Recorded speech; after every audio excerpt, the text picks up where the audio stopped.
پښتنه څېړونکي وایي ترهګري اوس د پاکستان د قانون برخه ګرځېدلې او د ولسمشر غني خبرداری امریکا ته. سلام لیدونکو ستړي مشئ دوه مهمو خبرونو ته ښه راغلاست. د نړیوالو چارو کارپو او د پېښور پوهنتون استاد پروفیسر اعجاز خټک وایي پاکستان کې ترهګري د جنرال ضیاء الحق په دوره کې وده وکړه.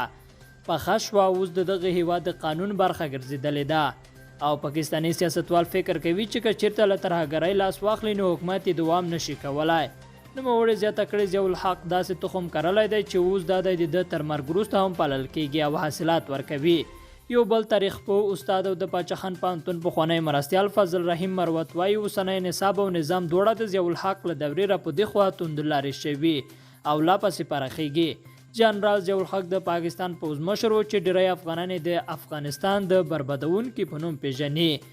او په یو بل خبر کې ولسمشر غني یو ځل بیا د پاتې بندیانو خوشي کېدو په تړاو امریکا ته خبرداری ورکړ.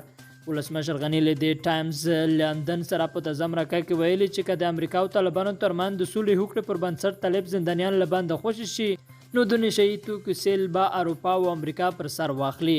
نوموړي امریکا ته خبرداری ورکړی دی چې باید په دې برخه کې له پوره احتیاطه کار واخلي ځکه د ده په خبره دا بندیان ستر قاچاق کوونکي او جنایتکاران دي. وړاندې تر دې یو شمېر رسنیو راپورونه ورکړي دي چې امریکا د مخدره توکو د ستر قاچاق کوونکي حاجي بشیر د خوشي کېدو په اړه د طالبانو غوښتنه منلې ده.